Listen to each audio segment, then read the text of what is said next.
जी नमस्कार, good morning, good afternoon, good evening. जय हिंद, जय हिमाचल, जय भारत। आज का टॉपिक बहुत इंटरेस्टिंग टॉपिक है और जब तक हम इसको करेंगे तब तक हम प्राउड फील करेंगे कि हमने हमने मीन भारत ने क्या पाया। 1947 में हम आजाद हुए। 1947 से पहले तो चर्चा करना ही बेकार है। जो भी अंग्रेजों ने कमाया वो अपने साथ ले गए। हमने 1947 के बाद शुरू किया। 2024 तक पहुंचते पहुंचते हम कहां पहुंच गए। जैसा कि हमारा टॉपिक है कि क्या सच में भारत का खजाना आज 2024 में सबसे भारी है, सबसे ज्यादा है? क्या आज हमारा वॉलेट भरा हुआ है? क्या अब हम अमीर हो रहे हैं या हम अमीर हो चुके हैं? तो इस पूरे रास्ते को, पूरी प्रोसेस को, पूरे सिस्टम को दो हिस्सों में बांटेंगे। एक वो हिस्सा होगा हमारा जो 1991 से पहले का होगा और एक दूसरा हिस्सा होगा हमारा जो 1991 के बाद का होगा। 1947 टू 1991 ये वो समय है जब भारत की स्थिति उतनी अच्छी नहीं थी। यहां हम खजाना की बात कर रहे हैं, कोई ऐसा खजाने की बात नहीं कर रहे हैं जो सरकार का खजाना है, व्यक्तियों का खजाना है, बैंक का खजाना है, देश का खजाना है। यहां हम बात कर रहे हैं विदेशी मुद्रा का खजाना, विदेशी मुद्रा भंडार, यानी विदेशी मुद्रा भंडार। क्या मतलब है इसका? देखो, इसको हम अपने ऊपर लागू करके देखते हैं कि कई बार ना हम कोई वस्तु पैदा करते हैं और हम हिमाचल के लोग उसको बेचने के लिए हम अपने पड़ोसी राज्य पंजाब में जाते हैं, हरियाणा में जाते हैं, वहां से पैसा कमा कर लाते हैं। तो एक तरह से हमने दूसरे राज्य से पैसा कमाकर लेकर आए। ऐसे ही भारत के लोग जो हैं वो भारत के बाहर कमाने जाते हैं। हमारे आसपास में कोई दुबई में है, कोई सऊदी में है, कोई न्यूजीलैंड में है, कोई ऑस्ट्रेलिया में है, कोई यूके में है, कोई कोई कोई अमेरिका में है और उनके परिवार इंडिया में है। तो वो वहां पे जो भी अर्न कर रहे हैं वो अपने देश को भेज रहे हैं, इंडिया को भेज रहे हैं। तो एक तरीका तो ये है पैसा आने का। एक तरीका क्या है कि जो हमारे लोग इंडिया पैसा भेज रहे हैं, पैसा मीन रुपया, रुपया मीन डॉलर। कोई डॉलर भेज रहा है, कोई दिनार भेज रहा है, लेकिन हमें तो रुपए में मिलेंगे ना। और दूसरा तरीका होता है कि हमने कोई चीज एक्सपोर्ट करी, मानो कोई बस बेच दी, कार बेच दी, गोल्ड बेच दिया, कोई चीज बेची, कोई सरसों बेची, गेहूं बेची। तो जब हम दूसरा हम करते हैं निर्यात, एक्सपोर्ट, तो हमारे को आती है इनकम। अगर हमारा निर्यात बाहर को जाएगा तो इनकम अंदर को आएगी। इन दो चीजों से हम विदेशी करेंसी अर्न करते हैं, यानी इनसे हम क्या करने, विदेशी करेंसी हम अर्न करते हैं। और विदेशी करेंसी जब हम अर्न करते हैं तो इसको बोलते हैं रेमिटेंस। क्या बोलते हैं? रेमिटेंस। बच्चे जानकर हैरानी होगी, ऐसा विश्व बड़े देश जो अमीर देश होते हैं वो तो नहीं जाते। अब अमेरिका को क्या जरूरत है इंडिया आकर कमाने की? मान लेते हैं वो इंडिया में आकर 80 रुपए कमा भी लेता है तो अपने देश में तो जाकर उसको $1 बन जाएगा। यानी अमीर देश गरीब देशों में नहीं आते कभी भी, गरीब देश अमीर देशों में जाते हैं। इसलिए बांग्लादेश भी जाता है ना, चाइना भी जाता है, भारत भी जाता है, म्यांमार भी जाता है, श्रीलंका भी जाता है, पाकिस्तान भी जाता है। बड़े सारे देश जो है वो दूसरे देशों में पैसा अर्न करने के लिए जाते हैं, भारत भी जाता है। जब हमारे लोग बाहर जा रहे हैं और बाहर से कमाकर हर देश अपने अपने देश को पैसा भेज रहा है। श्रीलंका के लोग श्रीलंका भेज रहे हैं, बांग्लादेश के लोग बांग्लादेश भेज रहे हैं, पाकिस्तान के लोग पाकिस्तान भेज रहे हैं, भारत के लोग भारत भेज रहे हैं। यहां पे सवाल बनता है कि जितने भी देश हैं इन सभी में सबसे ज्यादा कौन कमाता है? तो इन सभी में सबसे ज्यादा पैसा जो कमाता है, जो सबसे ज्यादा रेमिटेंस जो कलेक्शन होती है वो इंडिया की होती है। ये हमारे लिए पहली गर्व करने की बात। प्राउड फील करने की बात कि रेमिटेंस में हम वर्ल्ड में नंबर 1 हैं। हम जो कलेक्शन करते हैं, जो पैसा कमाते हैं, और भी कमाते हैं, हम भी कमाते हैं, पर गर्व की बात यह है कि हम सबसे ज्यादा कमाते हैं। तो पहला पॉइंट इसका बना कि हम, है ना, रेमिटेंस में नंबर 1, और इसी रेमिटेंस से बनता है विदेशी मुद्रा भंडार, यानी अब बना हमारा भंडार, यानी बना हमारा बटुआ। अब हम ज्यादा कमा रहे हैं तो नेचुरली हमारा बटुआ भी बड़ा होता जाएगा। जब हमारी इनकम बढ़ती जा रही है, तो एक नोट आएगा जेब में तो क्या पता चलेगा, 100 आएंगे तो जेब भर जाएगी, बाहर को आ जाएगी। सेम वही चीज है कि जब हमारे लोग पैसा कमा कमा कर हमारे देश को भेज रहे हैं, हम निर्यात कर रहे हैं, तो हमारा बटुआ भरने लगा। पर किससे भरने लगा? विदेशी मुद्रा से। अब मैंने बोला विदेशी मुद्रा के 2 पड़ाव हैं। एक पड़ाव है 1991 से पहले, 1991 से पहले, एक है 1991 के बाद। 1991 से पहले की बात करते हैं तो हमारे देश में विदेशी मुद्रा को कमाने के लिए जो मॉडल चलता था वो था महालनोबिस मॉडल। महालनोबिस, ये बड़ा इंपॉर्टेंट क्वेश्चन है कि महालनोबिस मॉडल क्या था। ये हमारे अर्थशास्त्री थे और स्वतंत्र भारत के उस समय की अर्थव्यवस्था के फादर माने जाते थे। ये इतने इंटेलिजेंट थे। और इसके बीच में सार्वजनिक क्षेत्र को, गवर्नमेंट सेक्टर को ज्यादा तवज्जो दी गई थी। लेकिन इनके प्रभाव ये पड़े कि 1991 में पहुंचते पहुंचते, 1991 में पहुंचते पहुंचते भारतीय अर्थव्यवस्था क्रैश होने की कगार पर आ गई। और हमारे पास जो बटुआ था, जो भंडार था, उसमें 1 अरब डॉलर बचा था, मात्र 1 अरब डॉलर बचा था। अब हमारे पास इतना पैसा नहीं था कि हम अपने देश को चला पाते। और हमें ऐसा प्रतीत हो रहा था कि ये जो महालनोबिस मॉडल है ये सही है, 1950-60 के लिए सही है, 60-70 के लिए सही है, 70-80 के लिए भी काफी हद तक सही है, 80-90 में भी चलो हमने गुजारा कर लिया। लेकिन अब 90 दशक और 2000 का जो समय आ रहा है, समय के अनुसार हमें बदल जाना चाहिए। कभी हम साइकिल पे चलते थे तो साइकिल के हिसाब से कपड़े पहनने पड़ते थे, फिर हम स्कूटर पे पहुंच गए तो उस हिसाब का ड्रेस कोड हो गया। अब हम ऐसी स्टेज पर पहुंच गए हैं कि हम लोग जो हैं वो हवाई जहाज में यात्रा कर रहे हैं, तो हमें अपने आप को समय के अनुसार बदलना चाहिए, है ना। उस जमाने में मोबाइल नहीं होते थे, उस जमाने में गाड़ियां नहीं होती थी, उस जमाने में इंपोर्ट एक्सपोर्ट नहीं होते थे, उस जमाने में ट्रांसपोर्ट के व्हीकल नहीं होते थे, इसलिए तब तक ये मॉडल सही था। लेकिन 1991 के बाद हमें लगा कि मॉडल बदलना पड़ेगा, और हमने 1991 के बाद हम लोगों ने राव और मनमोहन मॉडल अपनाया। ये जो राव मनमोहन थे, इनको आर्थिक जगत का जनक कहा गया, आर्थिक जगत का फादर कहा गया। अभी इन्होंने जो कंडीशन दी ना, उसको देखना कि उसका प्रभाव क्या था। 1991 में हमारे पास 1 अरब डॉलर था, और इससे हमने तेल भी खरीदना था, अनाज भी खरीदना था, सब कुछ करना था। लेकिन थोड़ा आगे चलते हैं, 2014 में जब नरेंद्र मोदी की सरकार आती है, बीजेपी की सरकार आती है, यूपीए की सरकार जाती है, तो उस समय भारत का मुद्रा भंडार 303 अरब डॉलर था।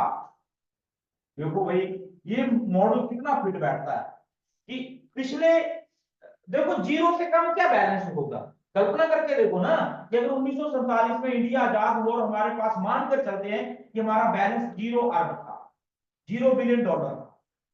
लेकिन मैं कह रहा हूं कि 1991 में हम लोगों ने जो हमारा बिलियन डॉलर जो था, 1 बिलियन डॉलर था, यानी 1 अरब डॉलर था। तो हम क्या मान के चल रहे हैं? हम ये मान के चल रहे हैं कि 1947 से 51 के बीच में हमने केवल 1 अरब डॉलर का बैलेंस इकट्ठा किया।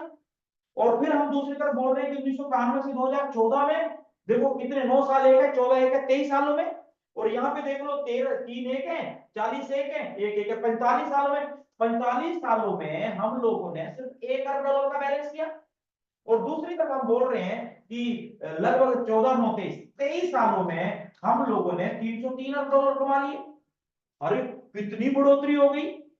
तो इसके लिए वजह कौन बना? इसके लिए वजह बना राम मनमोहन मॉडल, हमारी नई आर्थिक नीति, न्यू इकोनॉमिक पॉलिसी 1991। इसके ऊपर चर्चा फिर करेंगे, आज ये हमारा टॉपिक नहीं है। आज हम बात ही बटुओं के ऊपर कर रहे हैं, आज हम बात ही अपने भंडार के ऊपर कर रहे हैं। अब आगे चलते हैं, अब ये ग्रोथ रुकी नहीं अभी तक, आगे चलते हैं 2014 से आगे चलते हैं, 2024 में पहुंच जाते हैं और 2024 अप्रैल में पहुंच जाते हैं, इस महीने अप्रैल में पहुंच जाते हैं और हमारा विदेशी मुद्रा भंडार हो गया 645.2 अरब डॉलर।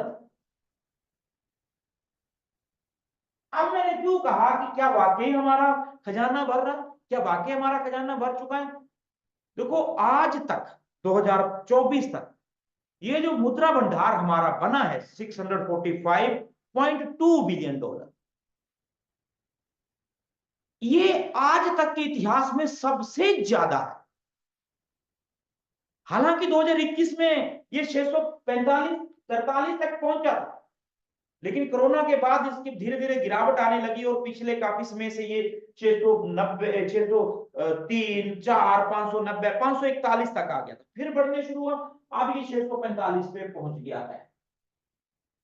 अब हमें लगेगा कि ठीक है भाई, अगर हम कंपैरिजन 0 से 1 से 303, यानी देखो हमने क्या, हमने बोला कि 1947 में हमारा जो बटुआ था, हमारा जो वॉलेट था, हमारा जो मुद्रा भंडार था, वो मानकर चलते हैं कि जब देश आजाद हुआ तो हमारे पास बैलेंस नहीं था, जो था अंग्रेज ले गए, काल्पनिक है, आप मानकर चलते हैं। 1991 में लगभग 1 से 2 से 2.5 बिलियन डॉलर तक हमारा बैलेंस था और 2014 में इसकी संख्या हो गई 303 और 2024 में इसकी संख्या हो गई 645.2, जो कि आज तक के हिसाब से, आज तक के हिसाब से सबसे ज्यादा है।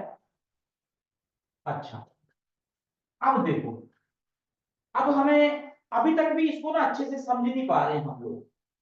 हम कब समझ पाएंगे? जब हम अपने पड़ोसियों की तुलना अपने साथ करेंगे कि भाई क्या वाकई हमारा भंडार ज्यादा है। तो पाकिस्तान की बात करते हैं, पीछे तो इसका हालत बहुत खराब था, लेकिन आज इसके पास 9 अरब डॉलर है। अब आपको पूछ लूं, यार सच में अगर पाकिस्तान के पास 9 और हमारे पास 645 है तो बड़ा फर्क है।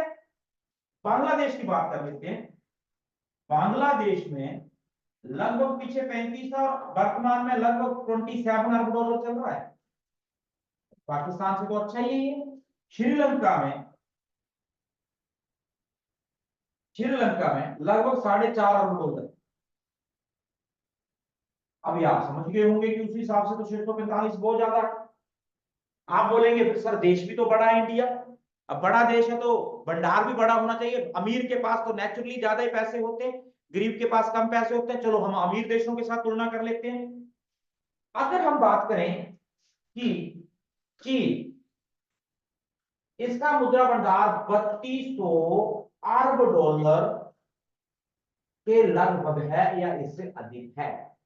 अब आप बोलेंगे सर फिर तो 645 की तुलना में 3000 तो बहुत ज्यादा। हाँ भाई है, इसीलिए ये फर्स्ट इन वर्ल्ड है, इसका भंडार फर्स्ट इन वर्ल्ड है। जापान 1300-1400 1200 टू 1400 अरब डॉलर, अप्रोक्सीमेटली आंकड़ा है ये, एक्यूरेट नहीं है, तभी 1200 से 1400 बोला, क्योंकि ये बदलते रहते हैं। पिछले महीने हमारा 648 तक भी पहुंचा था हफ्ते, फिर 45 आ गया, ये ज्यादा भी हो जाता है, कम भी हो जाता है। अब लोग पैसा भेजेंगे तो बढ़ जाएगा, नहीं भेजेंगे तो कम हो जाएगा। निर्यात कोई हम कोई वस्तु हम एक्सपोर्ट कर देंगे तो पैसा आ जाए, बढ़ जाएगा, तो ये ऊपर नीचे चलता रहता है। तो ये है सेकंड इन वर्ल्ड, दूसरा इन विश्व में। तीसरा आता है आपका स्विट्जरलैंड, और इसका है लगभग 800 अरब डॉलर, और ये है थर्ड इन वर्ल्ड, चौथा, 1 2 3 4 इंडिया। अब फिर फ्रॉड करने की बात फील हो गई हमें, 645.2 fourth in world, fifth Russia,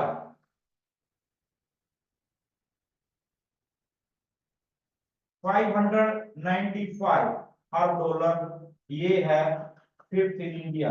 अब देखो फिफ्थ इन वर्ल्ड। अब मेरी बात ध्यान से सुनो, मैंने जो देश लिखे उनमें चीन लिखा, जापान लिखा, स्विट्जरलैंड लिखा, इंडिया लिखा, पर देश में बहुत, विश्व में बहुत बड़े बड़े देश है। कोई जर्मनी है, कोई जिसे जर्मनी को जिसको कि यूरोप का इंजन कहते हैं, कोई फ्रांस है जिस जो भारत को राफेल बेचता है, कोई इंग्लैंड है जिसने 200 साल तक भारत पर राज किया है, कोई न्यूजीलैंड है, कोई ऑस्ट्रेलिया है, कोई अमेरिका है। भाई वो तो यहां तक नहीं आए ना। इसका मतलब है हमारा विदेशी मुद्रा भंडार अमेरिका से, जापान, अमेरिका से, जर्मनी से, फ्रांस से, इंग्लैंड से, हॉलैंड से, नीदरलैंड से, इटली से, अफ्रीका के तो बहुत है, इन सभी देशों से ज्यादा है। हमने देखा किस प्रकार हमारा मुद्रा भंडार बढ़ा, विदेशी मुद्रा भंडार बढ़ा। विदेशी मुद्रा भंडार का बढ़ने का सीधा सीधा मतलब है हमारा खजाना बढ़ा, हमारा बटुआ बड़ा हो गया, हमारा पर्स भारी हो गया। और पर्स भारी होने के पीछे कारण है राव मनमोहन मॉडल। ये नहीं है कि मोदी के आने के बाद ही बढ़ने लगा, ये 1991 से ही, 1991 से ही बढ़ने शुरू हो गया था। तो आपने ये सवाल इस तरह से भी दिमाग में रखना है, एग्जाम में पूछा जा सकता है कि भारत का आज के दौर में, भारत का विदेशी मुद्रा भंडार वर्ल्ड में कौन से रैंक पर है? तो उत्तर है फोर्थ। कौन से रैंक पर है? फोर्थ। पूछा जा सकता है वर्ल्ड में सबसे ज्यादा किसका है? उत्तर रहेगा चीन। पूछा जा सकता है कि भारत में किस मॉडल को आधार मानकर हमारा आर्थिक विकास हुआ? राव मनमोहन मॉडल। पूछा जा सकता है कि 1947 में आप लोगों से क्वेश्चन इस तरह से आ सकता है कि किस मॉडल पर आधारित हमारी अर्थव्यवस्था चलती थी? तो उत्तर रहेगा महालनोबिस मॉडल। तो देखते देखते हम लोगों ने 6 7 8 क्वेश्चन कर लिए। उम्मीद करता हूं आप लोगों को टॉपिक जरूर पसंद आया होगा। मैंने लंबा टॉपिक बनाने की कोशिश नहीं करी है, क्योंकि आप लोगों के समय को, आप लोगों के टाइम को, बचत को ध्यान में रखते हुए कि आप जरूर इसको पूरा सुने, और फिर हम क्लास में, ऑफलाइन में और ऑनलाइन में डिस्कस करेंगे। तो एक आपके लिए एक एक्स्ट्रा चीज हम लोगों की यहाँ पर जो आपको दी गई है, प्रदान की गई है, तो मुझे भी अच्छा लगा बताने में कि हम पढ़ेंगे, कल हम ले आएंगे, है ना। देखो हम लोगों ने बड़ी तरक्की करी है, हम लोगों ने बड़ा डेवलपमेंट किया है, हम लोग सड़कों में दूसरे नंबर पर आने वाले हैं या आ चुके हैं। हमारे इंटरनेशनल एयरपोर्ट वर्ल्ड का सबसे बड़ा हमारे देश में बन रहा है। चंद्रमा पर उतरने वाले हम चौथे देश बन गए हैं। मुद्रा करेंसी में हम वर्ल्ड के लेवल के हिसाब से चौथे देश बन गए हैं। इसी प्रकार से हम कहेंगे कि आर्मी में हम चौथे हैं, पैरामिलिट्री फोर्स में हम दूसरे हैं, फर्स्ट हैं। तो प्राउड तो फील होता ही है ना कि इंडिया हमारा कहां से कहां पहुंच गया। पर आज का हमारा टॉपिक था कि भारत का विदेशी मुद्रा भंडार विश्व के अन्य देशों की तुलना में क्या स्थिति रखता है। तो हमने देखा कि हमारा विदेशी मुद्रा भंडार आज की तारीख में 645.2 बिलियन डॉलर है, जो कि वर्ल्ड में फोर्थ रैंक पर आता है। और भारत की बढ़ोतरी Ram Manmohan model 1991 new economic policy के तहत इसमें बढ़ोतरी हुई है। तो आप इसको याद रखेंगे, और साथ में ये भी याद रखेंगे कि रेमिटेंस में इंडिया जो है वो नंबर 1 है। रेमिटेंस मीन भारत के बाहर का पैसा इंडिया में आना। ठीक है, okay, thank you very much.